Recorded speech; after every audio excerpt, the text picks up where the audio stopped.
So I'd like to welcome everyone tonight to tonight's Bannon Forum conversation with Dr. Frank Clooney. My name is Aaron Willis, Director of the Bannon Forum and the Ignatian Center for Jesuit Education. And we're very happy that you could join us here tonight. The Bannon Forum serves as a place to explore the Jesuit mission and tradition of Santa Clara University.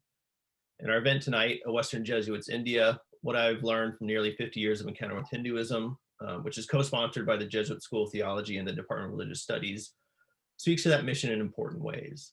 It does so not just because it examines aspects of Western Jesuits' encounters with Hinduism, but primarily because it focuses our attention on important traits of the Jesuit tradition.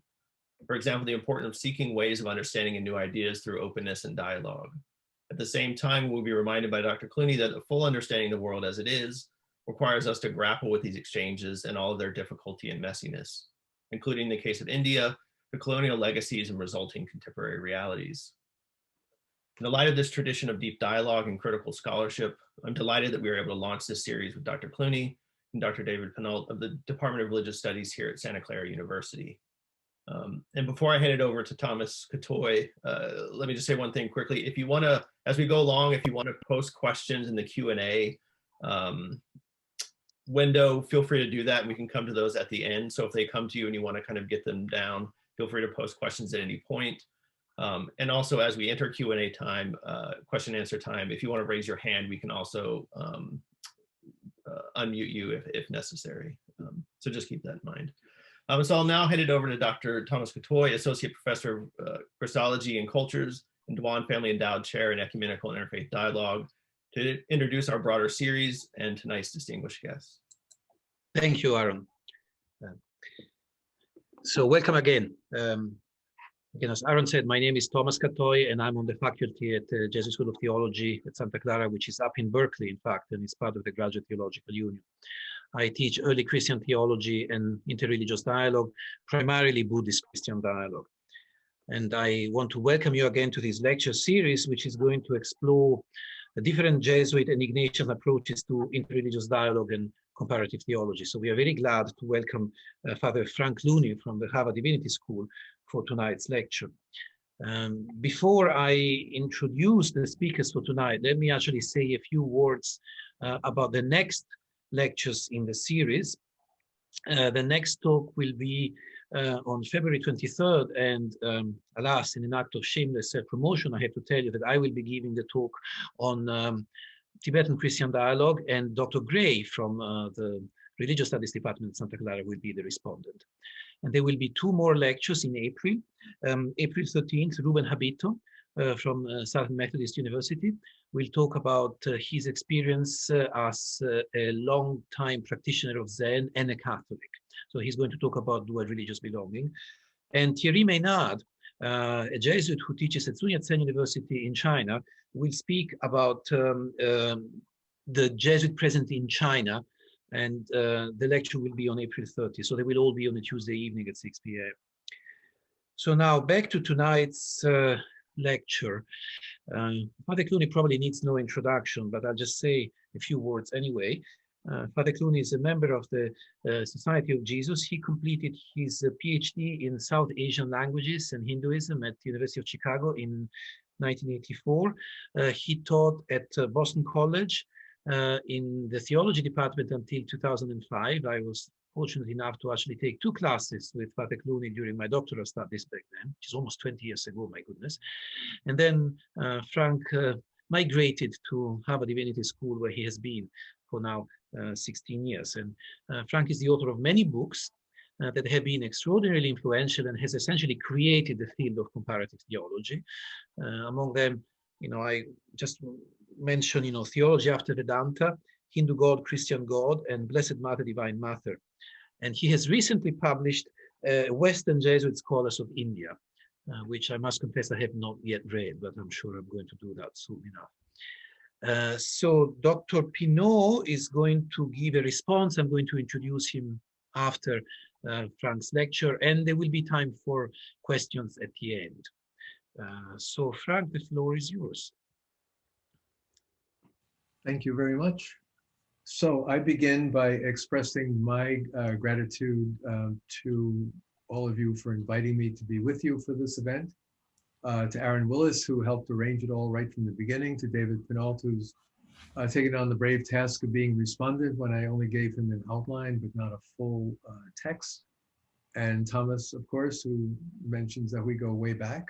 So nice to be the precursor to Thomas's lecture in a few weeks. So that's a nice opportunity for me.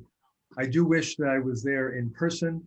It's about 25 degrees and snowy here in Boston, and I would love to be in California, but nonetheless, this is an opportunity that Zoom creates. And the reason behind this event, or the logic of my presentation now, really relates to two near anniversaries. So on the one hand, the Society of Jesus will in 2042 have been 500 years connected with India. So in 1542, Francis Xavier, I'll say a little more about him later, arrived in India, and we're approaching that 500th anniversary.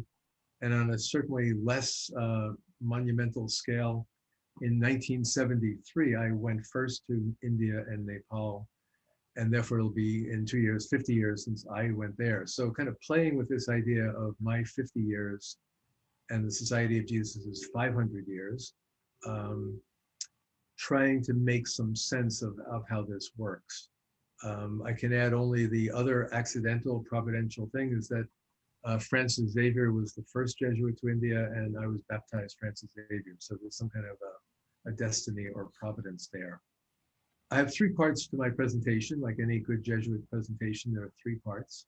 The first part is just a little bit about myself, my involvement with India and study of Hinduism, and how I've seen my work over the past, certainly academic work, 40 years or more, and then personal connection, almost 50 years. The second part, to talk a little bit about the book that Thomas mentioned, The Western Jesuit Scholars in India, and how looking at that long tradition has been for me kind of a point of reflection and a mirror for what I do over the decades. And the third part to say, now that everything is changing, the world is very different than it was in 1973 or 1542. How do we think ahead from these examples in the past to a future that will certainly outlive me? And where are we going? Jesuits, collaborators, people who care about the same issues. So to put it briefly, I entered the Society of Jesus in 1968, did my novitiate training in Poughkeepsie and Syracuse, studied philosophy at Fordham University, and in 73 went off to Nepal, Kathmandu, to teach school for 2 years. That would be a long story in itself of why I ended up in Kathmandu, growing up in New York City. But I think it had something to do with my interest on the one hand in seeing the world, connecting to the realities of poverty and different cultures around the world, and my love of languages. Sanskrit and Tamil are the Indian languages I've worked on over the years, building really in a way on the base of Latin and Greek that I had done in my studies early on. So it was quite an experience getting there in 1973 as a young man to study. I want to prove to you that I'm a young man. I'll put a few pictures up on the screen now and then. If you can see this, here I was in 73 at St. Xavier's School. I'm the one in the middle, in case you're wondering. And after that, out in the hills, hiking with some of my friends from the school. It was quite an experience for a young person who had no background, no experience, no real study of Asia when I went there. But for me, it was a very eye-opening experience to go to the other side of the world. And as a young person to travel, to meet people, go places, see large religious traditions growing around me. In the school, all the boys I taught were Hindu and Buddhist. And therefore, for me, it was an interreligious occasion on the most natural level of teaching high school as an interreligious event. And as I've always said over the years, I think I learned as much, if not more, from the boys I taught than I taught them. And it's been, for me, a lifelong gratitude to those boys, and many of them I keep in touch with even almost 50 years later. After that, I was ordained a priest in 1978 after several years in Kathmandu. Then did my, Thomas mentioned, my PhD studies, University of Chicago, not in theology and not in the Div School, but in the South Asia department. So I could work on these languages, Sanskrit, the classical language of India, and Tamil, one of the most beautiful and important languages of South India, that I was able to study and then go for a number of research trips, a couple of years, to Madras in South India, now Chennai, to do work there.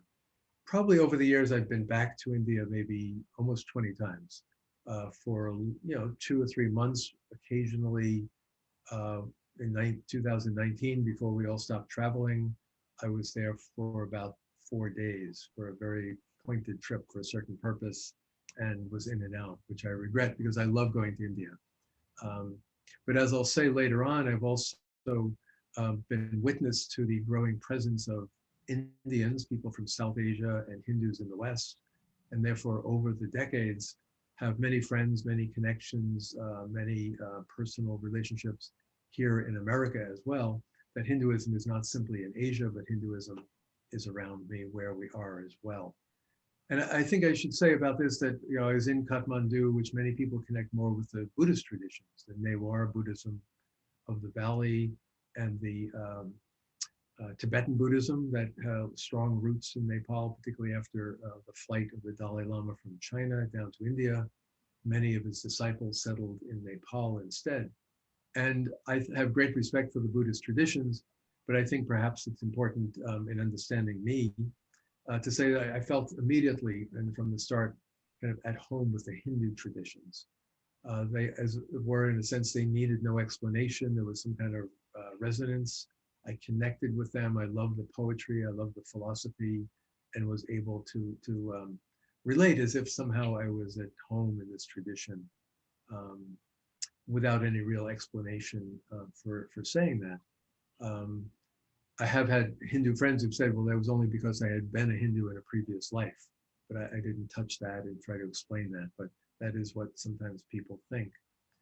And while I've enjoyed my travels and being in India over the decades, I think I ended up doing what anyone could have predicted had they known me in high school. A bookish person. You can see books behind me, and there are many more books around me everywhere I am. A bookish person, reading books, studying texts, and learning deeply through reading. And while certainly I think anyone who wishes to study a culture other than their own, should travel and go there and be away from home, it's extremely important. I do believe that textual study is not simply at a distance or secondary, but to read and study text deeply is really to engage deeply in learning from the other. In a sense, you are what you read. And if you read and think about it, question it, struggle with translation, if you connect all of these things, then in a sense, they become part of you over the decades. And I think for me, it was a matter of building up an expertise and a being at home and reading Hindu texts, Hindu classics, just as I would the texts of my own Christian tradition. And so to show you again, let's see if I can make this work. Yeah, this is somewhat figurative. This is actually where I'm sitting right now, looking out at the Christ, the icon on the wall. But for the project that I finished that Thomas referred to, reading the Hindu and Christian classics, at one point, it didn't turn out to be the cover, but this was a possible cover at one point. The pile of books that I worked on in making the point that we need to study deeply. So in Latin and French and Sanskrit and Tamil, piling the books up and saying, well, this is a big part of my life. And to not be afraid to say that learning, studying is really, for me, been a deeply personal and important thing as well. This is my office on campus, not the office I'm in at the moment. And like any professor's office, it's full of books. These are books I've used in teaching, books for reference of various sorts. But as you can see, I also picked up on the visual side of Hinduism over the decades. And there are many images, many of them Christian or Hindu, not all of them. There are some from other cultures and parts of the world. But for me, it's always been valuable too to see what I am reading about. And in a deliberately not very rationally sorted out way, to have before me pictures scenes, images from Hinduism, and see them next to one another, and ask myself, well, when you see the Hindu and Christian together, what does that really show us? Here's another one. Actually, the scene and right ahead of us on the wall there, the picture with the scarf over it, was given to me as a gift about 3 years ago of the great Hindu Saint Ramanuja, one of the great scholars of the Middle Ages. I just published a translation of one of his less known works, but a great scholar, theologian, who through his learning is revered as a great teacher for the last 1,000 years.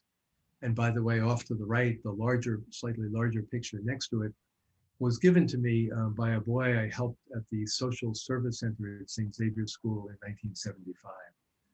He had painted it, he had had frostbite, his hands were damaged, but he learned to paint with the stumps of his fingers and painted this scene, which he said was from Tibet, which he gave me as a going away gift. So I have many visual things that try to remind me of where I've been and what I have seen. And I think Thomas mentioned my interest in comparative theology. And I see comparative theology as a field in which one is constantly crossing the boundaries, constantly learning from several traditions together, going back and forth without erasing the uniqueness or the difference of any of them, without kind of looking for a higher synthesis that explains them, or even worse, explains them away, without claiming, certainly in the case of Hindu and Christian, that they come from the same historical source, which is not the case. And without, in my generation certainly, without trying to prove which one is better or which one is the fulfillment of the other, but rather to go back and forth between the two. And comparative theology, I think, would differ, and Thomas is an expert and leading figure in Buddhist Christian comparative theology, Buddhist Christian dialogue, which I think has a related but slightly different dynamic to it. And certainly Christian Muslim learning, Christian Jewish Christian learning, Christianity and the traditions of Africa or Native American cultures, all of these things have their different flavor.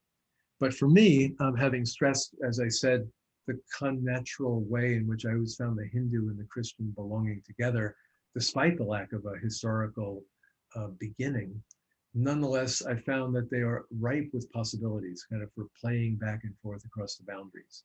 Because they're not constrained by a set doctrine or set history, only 500 years worth, which is not nothing among Western Christians, even older among Syriac Christians, but nonetheless, lots of room for imagination has been for me very important in doing the kind of work that I do, which led to the book that I believe Thomas also mentioned. Sorry, if I can make this work. Yeah, Reading the Hindu and Christian Classics, which came out last year based on lectures I had given at the University of Virginia. That some 50 years later, since I first started reading Hindu text in translation in Kathmandu, when I was teaching there, largely to teach the boys, I've been very committed that unless we know each other's traditions in some deep manner, unless we take the time to read and learn, we're going to live on an incredibly superficial level. And that this will seem to be prudent because there are many things we need to do, and who has time to read?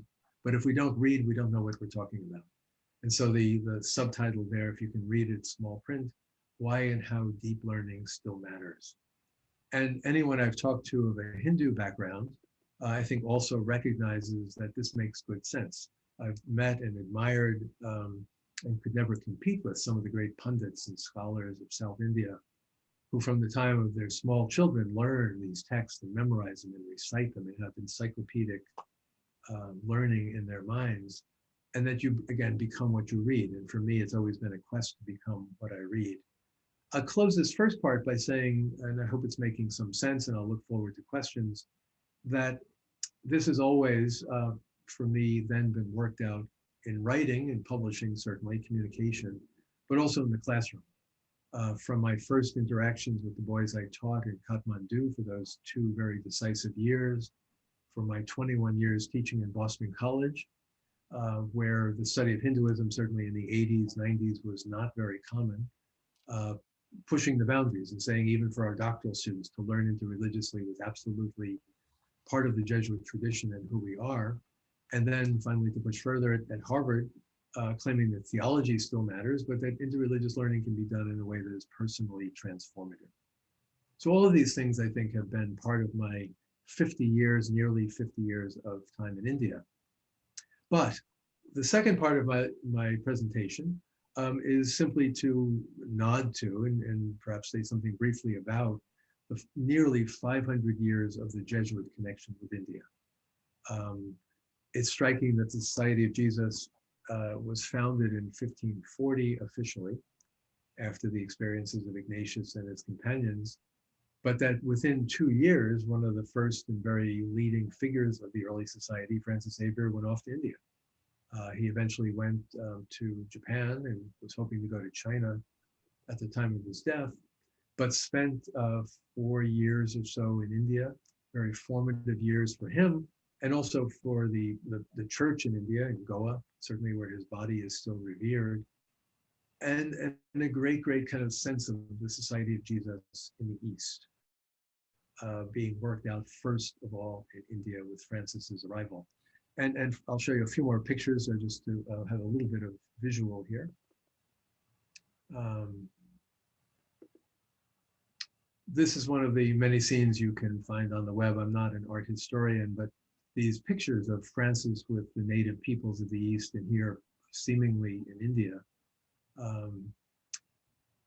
in some ways you might say a product of colonialism, people around him, people subservient to him, people in some ways dependent on him as he's performing a miracle, it seems, and bringing somebody back to life. But Francis Xavier remembered very strongly all the Xaviers all over India named after him, and a very important figure, but not known particularly in India for having learned much about Hinduism. And it was really successors to him, and I point to one of them here, the one I worked on most, the essays in the book that Thomas referred to, Western Jesuit Scholars in India, Robert de Nobili, who about 50 years after Francis Xavier was in South India, Madurai in Tamil Nadu, near where I spent my time, and very much was convinced that the Society of Jesus had to stop being Western if it wanted to bring Christ and make Christ known in India. The impression people had was that if you want to become a Christian, you have to become a Westerner. You have to change the way you live, the way you eat, the way you dress. You have to change your name, perhaps. And in a sense, you become alienated from your own culture. And he felt that while he was utterly a convinced missionary and believed that all the people of India should become Christian, he didn't believe that they should become Westerners. And so as you can see in this image, he presented himself as a sannyasi or a Hindu holy man. He learned the language, he learned Tamil, he learned apparently some Sanskrit, and lived for 40 plus years in South India when there are hardly any people from the West anywhere in South India. It was quite an amazing figure there. This is a famous scene from actually just before de Nobili's time, Jerome, Xavier, and the Jesuits who went to Akbar's court, the great Mughal Emperor Akbar at the end of the 16th century, entertained figures from many different traditions. He was interested in unity in his kingdom, his empire, but also seemed to be at times interested in the ideas. And as you may pick out in this colorful picture, the two guys in black over on the left side, those are the Jesuits by tradition, who tried very hard to make their learning accessible to Akbar. There's a beautiful book of telling of the life of Christ in Persian, beautifully illustrated, a glorious volume that Xavier and his, Jerome Xavier and his companions put together in classical Persian style to tell the story in the language of Akbar and his empire. And the history of the Jesuits in India is filled with such examples of Jesuit scholars who personally put their lives at stake, who personally tried to live differently, who tried to give up the things of the West that they knew in order to be able to communicate the gospel in a simple fashion. And early on in my studies, to tell you the truth, I became very fascinated by this Jesuit tradition. On the one hand, because it was strategically useful, me as this young Jesuit from New York wanting to go to Nepal for my regency, my teaching experience, and then wanting to do a PhD at the University of Chicago, provincials might look at me askew and say, why would you want to do that? And they said, because we've always done it. It's always a good Catholic and Jesuit argument to say we've always done it and therefore can do it again. And so my going to India, going to Nepal, saying, well, look at Francis Xavier, look at Robert de Nobili, look at those figures who've gone and studied and learned and became part of the culture. I too want to be part of that great tradition. And in a larger lecture, and other scholars coming in could talk about the Jesuits in China, Matteo Ricci and his colleagues in Japan, other parts of Asia, Africa, the Americas, incredible kind of learning going on.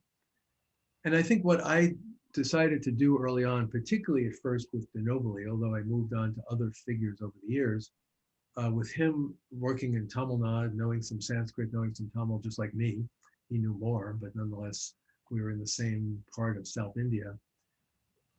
Looking at myself in the mirror of these Jesuits in India, in order to connect myself to my own tradition, as a Jesuit said, well, what did we do in those 500, now nearly 500 years in India? What is the point of this exchange? What kind of learning took place?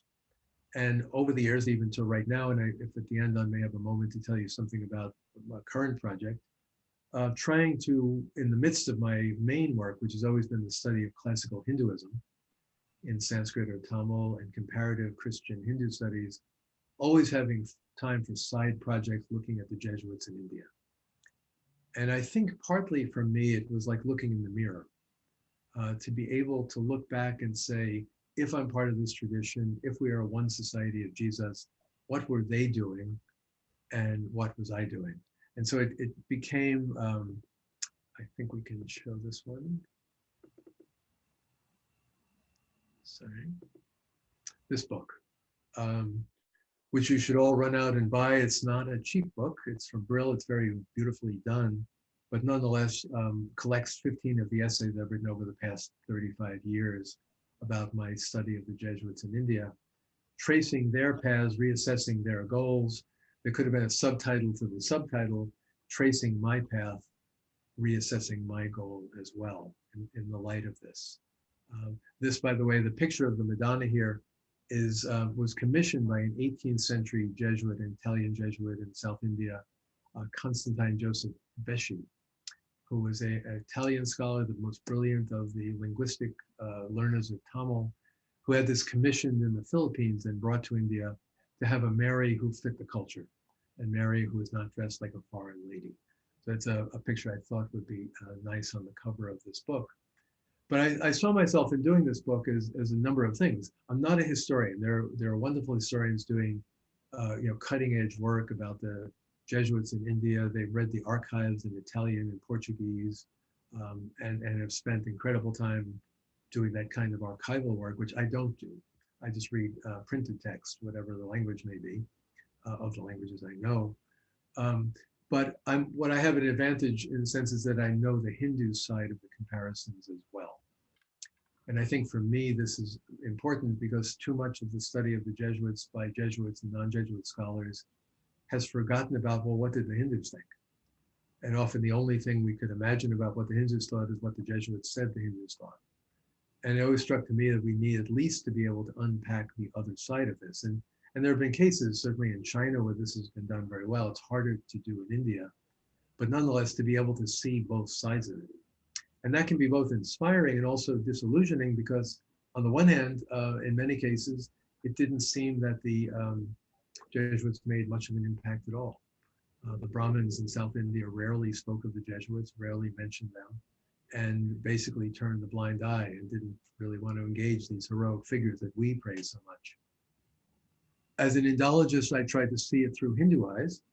As a theologian, having some desire to be Catholic theologically as well, what does this mean? Not sort of theology of religions after Vatican II, pluralism, inclusivism, exclusivism only, but if you are there on the ground and if you see Jesuits over the centuries in a culture like India, trying to learn, set the boundaries, cross the boundaries, distinguish culture and religion, make the case for Christ among people who already have flourishing religions that are very deep and very rich, what does that mean? How do we learn from the history of the missionary endeavor? And I think there I learned a lot by being able to read some of the works of de Nobili and his successors in the Tamil language. Most of them had not been translated when I was working on them. And strikingly about de Nobili, again, is this figure in the renunciant garb, a person who's tried to fit the culture completely.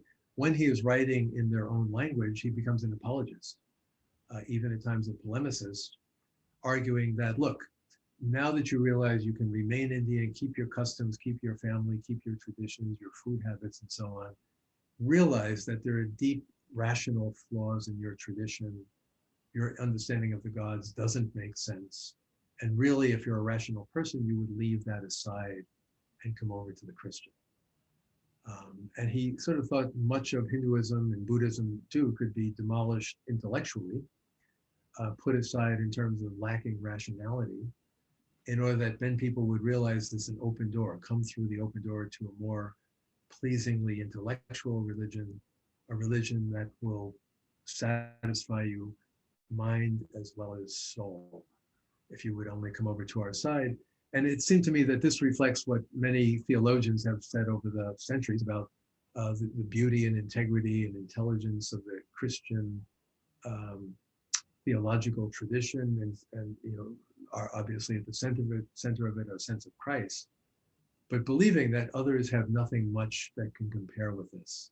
And I think a certain ambivalence came into my work over the years, that the more I knew of the great Hindu traditions, and the more I saw that these Jesuits who spent, like de Nobili, 30, 40 years in South India, never seemed to find the language to talk about the beauty of the traditions, or they didn't have Vatican II language, so they couldn't talk about God working in the other traditions.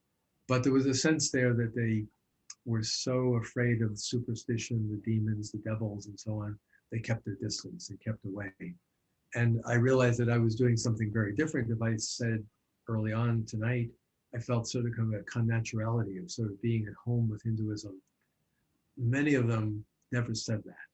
And I realized that that is not, you know, for better or worse, it's just different. Going there, trying to change the culture. And by the time I got there, saying, I could very well be happy in this culture. And finally, on this kind of element of learning from the history, and that so much more could be said, doing it, as I said at the beginning, as a Jesuit, in light of the near 500 years of Jesuits in India and my 50 years, what is going on? And in some ways, I think it's been a process of admiring ever more deeply over the decades what the Jesuits have done in India, not only the scholars, but also the educators, the parish builders, the medical institutions, and so on, all quite wonderful. But also wondering whether or not we've ever, you know, cut the Gordian knot or solved the deep problem of how do we think of their faiths in relation to our faith. And that's very modern language to say their faiths and our faith. But in some sense of kind of struggling with the fact that these great icons, and many a Jesuit talk will talk about Matteo Ricci, Robert de Nobili, and so on, and they're not really 21st century models. You can't hope that, I can't hope that Jesuits in the 21st century would imitate them completely, because there are levels of their theology and enculturation that I think are really, really foreign to us. How far they're willing to go, how far they're not willing to go, their polemical element was in some ways eye-opening, and in a sense disillusioning. And I realized in some way that looking at myself in the mirror of the Jesuits is humbling, because they were, these Western Jesuits were great men and did great things, but also kind of realizing that the path I carved starting in the 1970s of this harmonious interreligious learning is something different that isn't what de Nobili did or other Jesuits after him. At least they couldn't think of it in those terms. And I think that's an interesting point as well. To turn to the third part of my presentation, and I'll be done shortly, taking stock and looking ahead. Where are we now? So, you know, 500 years of the Jesuits in India, 500 years of the Jesuits coming about soon enough in a couple of decades. Where will the Society of Jesus and all who work with the Jesuits be in the 21st century? I'd say, where will I be in the 21st century? If I'm lucky, I'll live another 20 years and then I'll be in the grave somewhere. But nonetheless, in the future, how do we think of our future now? And partly, I think it's a matter of assessing the Jesuit past and then realizing why we both honor it and cannot live in it. Were the missionaries successful? India today has about 1.3 billion people, almost ready to catch up to China in terms of the most populous country in the world. About 1.5% are Catholic. Altogether Christian, 2.3%. Those statistics may be dated, I'm not sure, but out of 1.3 billion people, 1.5% is not nothing. 2.3% Christian is not nothing. And so there are some 30, 40 million Christians, at least who were statistically noted and written down. This was not the conversion of India that many had hoped for. This was not the overwhelming Christianization of the culture, just as Constantine converted and the Roman Empire became Christian, just as Xavier hoped that the Emperor of China would convert and China would become Christian. Well, it didn't happen in India. A very tiny part of the population, extremely devout, extremely serious about their faith. Then on the other side, you can say, well, the Society of Jesus has clearly taken root in India. It's the largest number of Jesuits in the world, over 4,000 Jesuits of now native Indian Jesuits, by far more than any other country in the world. 100 high schools at least, 60 colleges at least. Incredible energy and work with the poor, the Dalits in the South, the low-caste people. A vibrant and living society that certainly in the 21st century will be part of the leading energy of the society as we look to the future. And in a sense, it's what the missionaries hope for, to have a truly Indian society. And we have a truly Indian society. Yes, it's Roman Catholic, connected with Rome for the most part, and so on like that. Therefore, it's not 100% Indian, but nonetheless, in the sense of being embodied Indian, totally committed to being Indian, to be loyal to the country, helping the country, it worked. On the intellectual level, did it work? These scholars, I think, still inspire me, people like de Nobili and his successors, for the great work they did, the insistence on learning languages, the writing of grammars, the writing of dictionaries, the incredible work that they did when it was very hard to find any of this learning, and they had to kind of talk to people and find the text or get fragments of the text. And it's so easy for us. What do we do by comparison? And on their own terms, by their own lights, a lifelong commitment to interreligious conversations, arguments, much of the time also, but nonetheless to not having force, not having the Portuguese at the door with their weapons, but rather simply by force of person, force of conversation, bringing people to know the truth of the gospel. And I think that's still an example for us. How we think about apologetics in the 21st century is a problem, and that could be another conversation on another day, because we can't do it in the same way. But in a sense, what the Western Jesuit scholars, because I always talk about them, I'm not ready to talk about the intellectual energies of Indian Jesuits in the past 50 years. But the Western Jesuit scholars, I think their project was not resolved as successful or failure up to the Calcutta Jesuits in the 20th century, still learning Sanskrit and so on. But it sort of came to an end because the India that they had premised came to an end. 1947, India gained independence. By the 1970s, in fact, when I went to Kathmandu, it was clear I would not get a visa to India. So I came to India only later, after being in Nepal first. But it was changing, and the idea of missionaries from the West was a dying breed. And there are still a few elderly Jesuits in India from the West, and several still very active in Kathmandu and Nepal. But it's basically a past age. It's done away with. Vatican II changed how we think about interreligious learning, how we think about dialogue, how we think about apologetics. And this could be another lecture talking about that, Nostra Aetate, talking about honoring whatever is good and holy and true in the traditions, honoring that and respecting that, even if it's different from what the church teaches. This whole move has changed so many things in the dynamic. And looking the other way, India is no longer the place where you go if you're looking for Hindus. I'm living in Cambridge, Massachusetts. There are 5 or 6 Hindu temples around here, quite beautiful. I grew up in Staten Island, New York. There's a Hindu temple about 2 miles from where I lived as a child. And every part of our country, every part of the United States, has Hindu presence, Hindu temples and the like. The Vice President of the United States is partly of a South Indian Hindu family.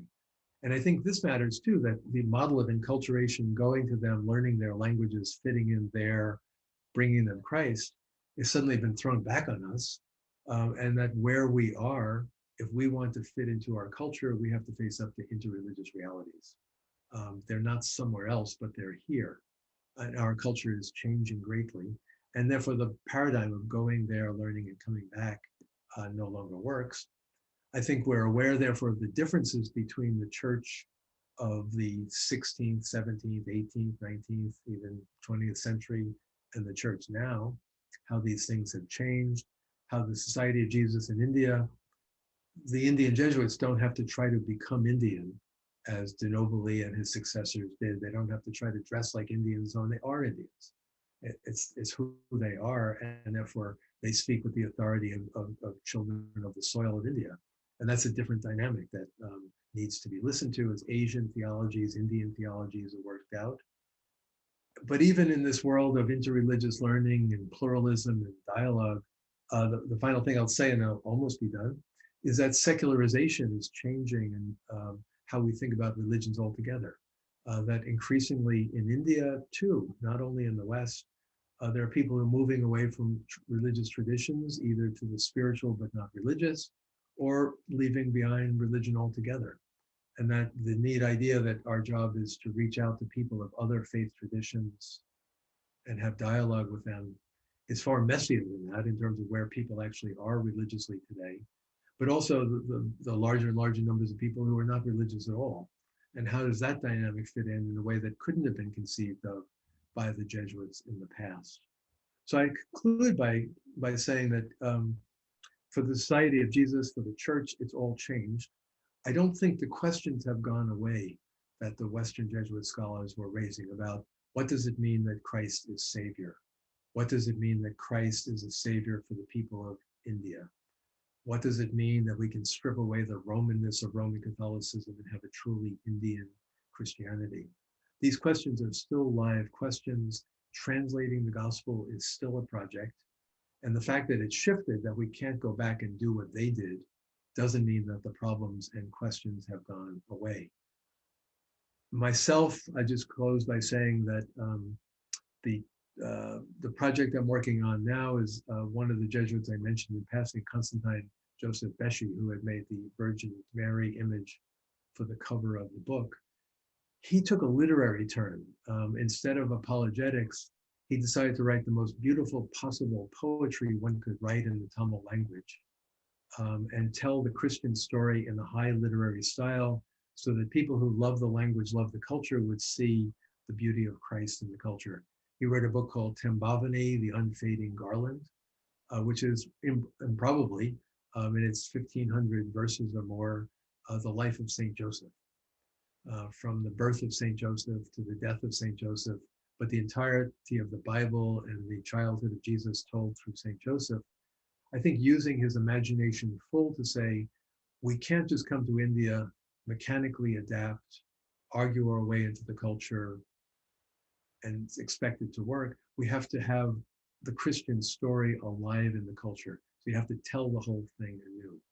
And I think one of the challenges for us in the 21st century is that it's not going to be the same, again, the same thing our ancestors did, or the same thing I thought I was doing 30, 40 years ago, but rather how do we tell the Christian story, the narrative of Christ in the 21st century in a way that's both compelling and just, and also beautifully and intellectually challenging.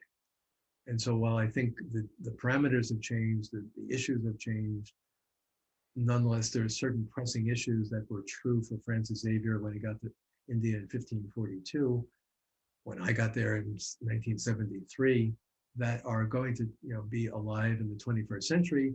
And perhaps we can talk about this, also be alive on our campuses that have Jesuit heritage, such as Boston College or Santa Clara.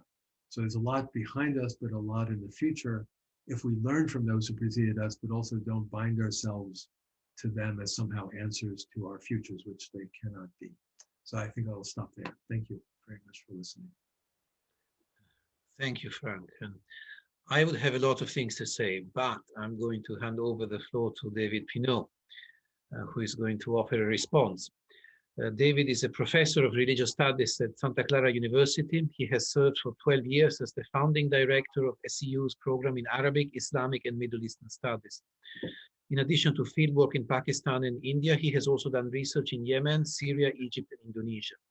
Among the books he has written are Horse of Karbala, Muslim Devotional Life in India, and Notes from the Fortune-Telling Parrot, Islam and the Struggle for Religious Pluralism in Pakistan. Pino is also the author of fictional works inspired by his travels, including the novel Museum of Seraphs in Torment, an Egyptological fantasy thriller. I think that's probably, wins the day for the best title. Anyway, so please. Okay. Thanks very much, Thomas. And Frank, first of all, I wanted to thank you for a very informative and fascinating presentation. I was particularly struck by the very personal note that you gave. And there were many things that you touched on that I could relate to as a lifelong Catholic whose professional area is in the realm of Islamic and Arabic studies, but who has also done some work in the subcontinent. And I was struck in particular, Frank, by something that you mentioned earlier on in your presentation, namely that theology can be done in a way that is personally transformative. And so I was wondering if you could say a bit more about this. In other words, could you say something for us about how the study of Hinduism has transformed your own self-understanding as a Christian and as a Catholic? I think, thank you, David, for that great question to start with. I mean, I think partly it's the theology that was inculcated in me. I'd hesitate to say as a child, but it probably was as a child in high school and early in my first years as a Jesuit, that there's not simply a cool intellectual life and then you keep your personal life somewhere else, but these things go together and they cross over with one another. And it seemed to me that if that's the case, that we bring our theology to prayer, our prayer affects our theology, our lives, the way we live our lives affect how we think and so on, that it couldn't possibly, to me, it made no sense to say, well, that's the way it is among ourselves. When you learn Hinduism or Buddhism, you do it in a philological fashion, or you do it as a historian and you keep it at a distance so that it's sort of out there somewhere. But by analogy, you learn the other tradition in a way that also affects you spiritually and intellectually. And I think, again, for me, this was somewhat easy with Hinduism. I didn't have to argue myself into this, but from reading, little books at the beginning there in Kathmandu, Rabindranath Tagore's Gitanjali, the Bhagavad Gita, stories of the Buddha, simple stories of Rama and Krishna, and so on, that these stories resonated with my understanding of Christ and my understanding of the gospel. And that the more I studied, the deeper I went into it, and the Hindu traditions are incredibly rich and complex intellectually, but they're often, in the tradition of the Vedanta, the Upanishads, and so on, saying that you have to prepare yourself, you have to listen, you have to study, you have to become humble in the presence of the learning, you have to think it through, and then you have to meditate. You bring it to dhyana, your meditation. And that seemed to me to open the door to saying, as I study the Catholic, so I study the Hindu, the back and forth. And therefore, what I like to think after almost 50 years is that these in some way, while distinct, are both operative. The learning, my Christian learning, my Hindu learning, are not two separate compartments in me, but they belong together and really a part of who I am at this point in my life. Yes, and thank you, Frank. It's interesting, as I was listening to you, I was thinking how in my own experience living overseas in various Islamic majority societies, how one experience I've had very frequently, and again, of course, the situation in living in a Muslim society will not be identical by any means with regard to a Hindu society. but nonetheless, frequently making the acquaintance of someone sitting with a group of guys, and they invite you to tea and you sit down, and countless times within about 10 minutes or so, someone would say, "So what religion are you anyways?" You know, so I tell them a Catholic Christian, and they quietly absorb the shock of that. And then immediately after that, someone will say, "Wow, so what is it with you about this Trinity business?" Mm. And many, many fascinating conversations. And the net result of this, it's so interesting that it's something I frequently tell my students, is that the study of Islam has had many effects for me, but part of it has been, it's deepened my own sense of myself as a Catholic and as a Christian. And as I tell my students, because over the years I've worked with a number of students who have, gone overseas to study, and I tell them, if you don't know anything about your nominal faith background now, you might want to start educating yourself, because you will be quizzed about it. And in the countries I've lived in, religious questions are not out of bounds, including, as I mentioned, in the first 10, 15 minutes of your acquaintance sitting down in a tea shop. Mm-hmm. And so the net result for me has been to lead me to a deeper self-understanding as a Catholic. And the curious thing also, and this is something that I hadn't fully expected, is the ways in which working as a researcher in different parts of the Islamic world, and I'm thinking in particular here, I'll give you one example, working in Lahore and Peshawar, so in the Punjab and in the Northwest Frontier Province within Pakistan. I gave a number of public lectures on topics relating to Islam at the invitation of various places of learning, including at the University of Peshawar, okay? And the topic that I was asked to lecture on was the history of Sunni-Shia relations, okay? And this is in a part of Pakistan where sectarian tensions are really high. And I wasn't quite sure how it was all going to go over. I remember after one presentation that I gave a 90-minute presentation on the topic, looking over the history of Sunni-Shia relations. And one suggestion that I had, that I offered very tentatively, was it may possibly come about, I said, that the Sunnis and Shias here in this part of the world might decide, and then I went into a kind of historical analogy, how for centuries, Protestants and Catholics had been at each other's throats in the most literal way, but grudgingly at times were able to come to a kind of mutual recognition. Okay, we disagree, but we are all Christians. And so I said that may be something worth pondering, because I personally believe that when you give public presentations and you're requested to talk on sensitive topics, you don't want to just stay with sort of safe, neutral recitation of historical narrative. Your opinion is being sought out. And my the first person who asked me a question said to me, for a Ferengi, for an outsider, for a foreigner, for a non-Muslim, you sound as if you know something about Islam. Pretty good. But can you answer us this question? The Sunnis and the Shias, which is right and which is wrong? So that was not the most encouraging start.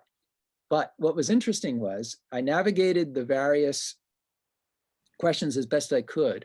But the best part of that particular lecture series, and what happened to me a number of times thereafter, is that people would seek me out for private conversations. And one of the most interesting things about it was that the conversations would often go like this. Sunnis would meet with me, and you have to understand Sunnis are the very dominant majority in Pakistan, and the Shias have frequently been persecuted there. And the Sunnis would say to me, and this is in private, often in my hotel room or in the hotel lounge, and they would say to me, you know, I have heard that Shias believe the following about the Quran, about our sacred scripture. Is it true that they really believe it? Or I have seen Shias engage in these various self-flagellation rituals. Why are they doing that? And then when I would say to them, well, you must know some Shias, why don't you ask them? And they would say to me, you don't get it. I approach them with those questions, and I'm afraid that my Shia neighbors will get angry, and I can't get away from them. They're my neighbors, right? But you're a foreigner, you're non-Muslim, so it's safe to ask you. Mm-hmm. And so I just offer that as a kind of reflection about how, on the one hand, working and living overseas as a non-Muslim, as a Catholic, has challenged me to think more deeply about my own faith. But an unexpected side benefit is that, and this is something I couldn't have planned on, that people can use you as a conduit, a kind of a curious kind of triangulation to reach through you, to begin to try to understand another dimension of their own faith. Mm. Yeah, I haven't had anything quite that vivid, but a number of times in South India, the different strands, let's say, of Sri Vaishnava Hinduism, mm-hmm. so-called northern and southern schools, Tengalai, Vadagalai, they're interested in the fact that I'll read the text of both schools and not just one school. Mm-hmm. And I gave a lecture once at the University of Madras precisely on this point, why they would be better off learning from one another more. Because from the outside, they look like close cousins, but sometimes there's sectarian hesitation to learn. And I think you're right, the outside voice sometimes can bring this home. And then hopefully when we come back and we talk about Christian differences and Catholic differences, we can also maybe bring a perspective on that as well, based on our experience elsewhere. Yeah, and speaking of sensitive topics, getting into politics yet, but I'd be very curious to get your sense of this. If you could say something, Frank, about the current prospects for Hindu-Christian conversations in the context of the contemporary political scene in India today. I mean, specifically, the emerging dominance of Hindutva, Hindu supremacist movements, mm-hmm. The explicit legal subordination of Muslims, and a kind of exclusivist hypernationalism, which we Americans can groan at, remembering our own very recent experience. Mm. But nonetheless, an exclusivist Hindu hypernationalism that views Christians and other non-Hindus with suspicion. What's your sense of the possibility for Hindu-Christian conversations in that kind of context? I think, first of all, it's one of those real-life 21st century questions that we can't not ask. So it's a really important issue. And I think it's really important to realize how things have changed. So even since I first went to South Asia in 1973, but talking to older Jesuits, who were there before independence, at independence, there was that, that long period of time when it seemed as if there was only harmony, only this kind of ecumenical exchange, where Hindus were the most tolerant of all religions. And it had something to do with, the effect of colonialism, the effect of foreign rule. And I think on one level, in a sense, there was a kind of production of a form of Hinduism that fit the British desire for what the East was like. Mm-hmm.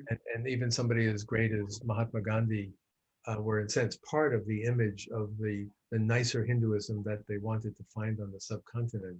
Yeah. And I think, after independence, it's only 75 years, there is the long, really, tradition and requirement for India to find itself and to fully recover its own dignity as a nation, as a people, one of the oldest civilizations, continuing civilizations in the world, and for the vast Hindu majority to figure out who they are. And I think, I'm not a political science expert or a sociology religion person.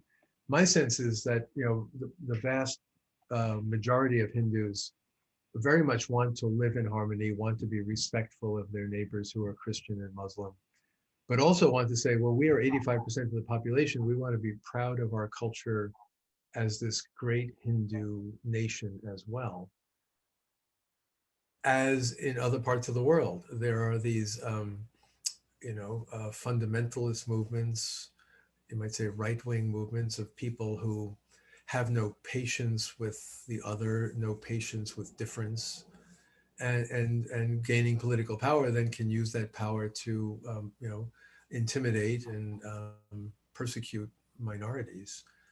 But I think that is in the condition of saying, therefore, we need, more than ever, we need people who know both traditions, who can talk across these boundaries and prevent the demonization becoming real. Because you can say, well, not only do some of these people not know much about the Christian, they don't seem to know much about their own tradition, this small minority. And therefore, it's a very difficult situation on the ground in some places, and I'm not there very much anymore, so I can't speak to it. But I would say overall, I think we still have to be hopeful because of the incredible spiritual, intellectual riches of Hindu traditions can easily accommodate difference and accommodate people who think otherwise. And that the more that is made known, the more there can be a recovery of kind of living in harmony and so on, I would say. Thank you. That's very, very helpful. And David, I'm sorry to interrupt you, but I think we only have 10 minutes left and we should leave some time for questions from the audience, if you don't mind. So we received, thank you so much, David. So we received one, I'm going to read, I don't know whether you can actually see them. I'm going to read one question we received from Tony Cortese, SJ, who says, Frank, I met you when you came to our novitiate in Culver City. Anyway, the question is, I'm curious to hear a little bit more about the ways you personally have reassessed your goals. And in that vein, would it be fair to say that the goal of comparative theology is simply a greater reverence for mystery itself? That's the question. Okay, thank you, Tony. Nice to be in touch with you again. And obviously you've continued to learn and have great questions. I think, again, I mean, part of my, looking back over my life at this point, and also looking back over that 500 years, is precisely a time in which to see and understand what were the goals, what were Jesuits trying to do at different points, and how does that change over time. And I think one way to think about it too is that when I learned from the beginning what I was doing, I got to Kathmandu, it was technically a missionary school, and I found that my main thing there was to learn, which was not the traditional mode of we're there to teach. Sure, I was teaching, but learning. So that my goals were shifting right from the start. And I think I wouldn't say simply to be entering into the mystery in some vague sense, but the mystery of Jesus, the mystery of different Hindu deities such as Rama and Krishna, the goddesses, the ability to go into the particularities of traditions back and forth is not simply an instrument or a tool to something else, but it's a way of opening up the mystery, as you say, but in particular faces, particular names that I think actually fit the Catholic tradition very well. That God is not simply a vague mystery, but God is named, God is formed, God is here, and that Hinduism doubles down on that. So to learn back and forth, I think is really part of my goal at this point in my life, and that's sort of an infinite process to keep learning. Thank you. And if anybody, if anyone in the audience wishes to ask a question, you can use the Q&A tab. So alas, we don't have a lot of time. I'm going to read one question that we just received from Mohan Yer. What is one thing you learned about Hinduism that made you a closer follower of Jesus? I think I was impressed right from Kathmandu on by the incredible unapologetic devotion that Hindus I met had for Rama, for Krishna, devotees of Sai Baba, devotees of Ramakrishna, and that this kind of sense of your entire life is in the practices, the piety, the images, the smells, the scents, and all that. And realizing that even after Vatican II, we didn't have to give up our piety. We didn't have to give up the multifaceted experience of being Christian. So it helped me to revive, you might say, in a sense of devotion, both to Christ and also to the Virgin Mary, because of seeing devotion to the Hindu goddesses. So I think it taught me not something extra, but a way of being a more intense and devout Catholic, because I met so many intense and devout Hindus, if that makes sense. Thank you. So now we have a question from Nirupama Vaijanathan. My name is Nirupama and I'm a practicing Hindu. I wanted to get your perspective on the Hindu way of emphasizing seeking a religious life as an individual versus the Jesuit and Christian emphasis on being part of the church as an institution. Also, how do you perceive idol worship that Hindus practice so actively? Well, Okay, two questions really, but anyway. Two excellent questions. I'll try to answer them briefly, and people can always email me if they want to follow up. I would say on the first part, Thomas, don't erase it right away because I'm looking at it still. Aaron is erasing them, not me. Aaron, don't erase it yet while I'm still looking at the question. Sorry no, that's fine. I mean, my sense is that there is an incredible freedom and individualism in Hindu tradition that allows one to explore multiple faces of the divine, multiple practices, multiple shrines, multiple everything. But that also Hindus are not merely individualists. My sense is too that family ties are very strong. Varnashrama Dharma is not gone entirely in the good sense, but people are part of networks. You're not simply a free-floating individual if you're a part of a Hindu community. And therefore, there's not sheer individuality in the sense of a kind of an unrooted contemporary person, but rather you're part of a network. But I think it also helps to realize that being a Catholic Christian does not rule out you have to do it personally and individually. You have to make it proper to yourself. Going idol worship, going to Hindu temples, being in Hindu temples, I'm not sure I can explain this logically, but I often felt it like being in a Catholic church, and that there's a way in which there's an intense sacramentality to being in a Catholic church. You're there in the presence of Christ. The images and they're not they're not divine images of Mary and Joseph and the other saints and so on, but it's all very visual and intense, and we believe God is there. You visit God when you go to church. This resonated with me with Hindu worship, both in great temples like Sri Rangam, Tirupati, and also in small village shrines. It all made sense right from Kathmandu on. So calling it idol worship, idol can be a beautiful term, but idol worship as a polemic term never made a lot of sense to me, any more than every tradition can be superstitious, but it seemed to me there was a great deal of intelligence underlying Hindu worship in Hindu temples. Thank you. Let's see, I'm going to exercise the chair's prerogative and choose one question here. I'll jump to Eduardo Fernandez. Great presentation, very encouraging for me as a missiologist. Eduardo is one of my colleagues at the Jesuit School of Theology.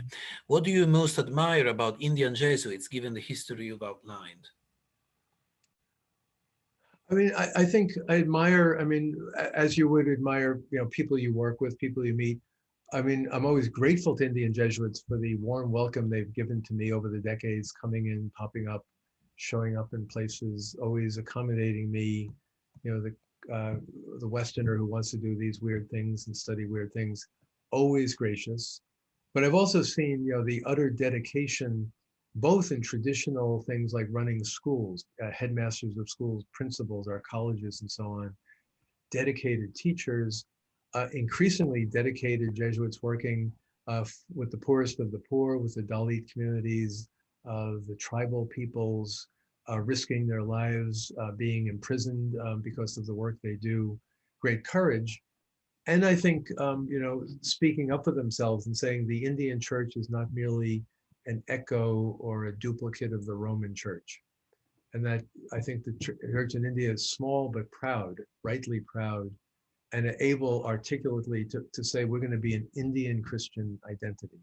And we're not going to be like a rubber stamp for something that comes from somewhere else. So there are a number of levels like that I would be admiring. Thank you. We have just one last question then, since we are running out of time, from Cameron Heon, and I think that's appropriate to conclude, actually. Cameron says, could you talk a little about the tension of wanting to, I suppose, recognize and learn more from the beauty present in other traditions, but also wanting to pay respect to your own personal beliefs as Christian? I guess, Frank, you can see the question, correct? Yes. Yes. I mean, I think this question, I mean, raising the issue of beauty is actually a very important one. There's a recent volume out from University of Notre Dame. There was a conference there on beauty as a pathway between religions, the via pulchritudinis. And I have an essay in the volume that came out that often where moral issues can be productive, but only to an extent, where intellectual issues can cause apologetic arguments and so on, the way of beauty. And this is represented, you see all this in the teachings of Pope John Paul II, Pope Benedict, and now Pope Francis about the beauty, the music of the faith. Just share the beauty of Christ and let that speak for itself. For me, it's a two-way street, that there is a possibility also of learning from the beauty of other traditions, the aesthetic, the theopoetic apprehension that goes deeper than one might think one should or could intellectually or morally. And again, I'm one of those people who haven't found that, as David was saying, I think it's actually helped me in terms of my personal beliefs, my aesthetics, to appreciate the beauty of the Catholic tradition by learning to appreciate the beauty of India's Hindu and other traditions. Beauty speaks to beauty. And if you begin to have a sense of taste or a sense of respect for religious, the glory of God present in different cultures, when you come home, suddenly you can see it where you didn't think you had seen it before. So beauty, but look for this Notre Dame book, and if you email me, I can give you a reference to it. That is all about beauty as a measure of interreligious learning. Thank you. So I think we're coming to the end of our talk. I would like to thank our speakers once more, and perhaps Aaron, you have the final word. I don't need it, but I just thank everyone, Frank and David and Thomas, for being here. And I think I look forward to a series where we continue to think about these questions and issues around interreligious dialogue. And I just want to thank Frank and David for being here to launch that. And we'll look forward to Thomas's talk in 2 weeks at the same time at 6 p.m. on the 13th. I mean, yeah. No, sorry. 23rd. 23rd. Yes. Sorry, I got the 3 right with the 2. Yeah, 2 weeks. 23rd. Yeah, 2 weeks from today, the 23rd. So we look forward to that. Thanks to everyone. I've enjoyed being part of this. Thanks to the participants who I didn't get to see, but thank you for listening in for all this time. So thank you very much. Bye-bye. Bye.